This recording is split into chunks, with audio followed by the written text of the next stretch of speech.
ทำไมอะลูกฮะฮะเตียนขอพี่มิ้นดิ ขอพี่มิ้นเขียนนี่เร็วจ๋าขอพี่มิ้นเขียนมิ้นเอาให้น้องหน่อยมิ้นให้น้องหน่อยเอามิ้นให้น้องเขียนบ้างเอาพี่เบลไปเขียนดิป่ะบอกพี่มิ้นให้หนูเขียนหน่อยบอกมิ้นดินะคะเดี๋ยวมิ้นขอเขียนรูปเล่นกันนะ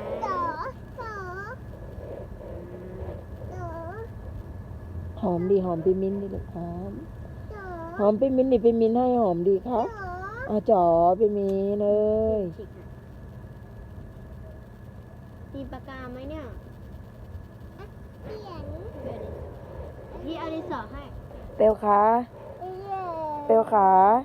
เปลสวัสดีเพื่อนๆหน่อยค่ะเร็วเพื่อนๆอยากเห็นหน้าเปลนี่น้องคำเมลนะคะดูสิฮัลโหลเมลจ๋าเมลขาให้เพื่อนๆดูก่อนดิลูก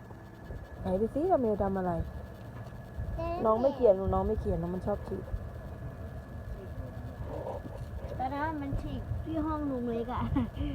ทิชชู่เกลื่อนเลยลุงเล็กแบบอย่าไปยุ่งกับมันให้มันฉีกไปแล้วลุงเล็กก็ต้องมานั่งเก็บเองนั่นไงจะเขียนน้องคาเมลคะเขียนอะไรคะอันนี้น้องคาเมลกำลังจะเขียนอะไรไม่รู้นะคะเขียนอะไรคะใกล้อย่างนี้คาเมลบอกหวยเหรอ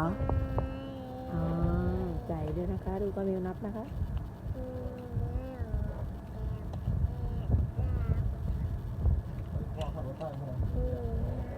บอกเพื่อนๆไปแล้วนะบอกเพื่อนดิไปยังบายบายจุ๊บก่อนดินี่หนูมีสมุดบันทึกเรื่องราวของตัวเองด้วย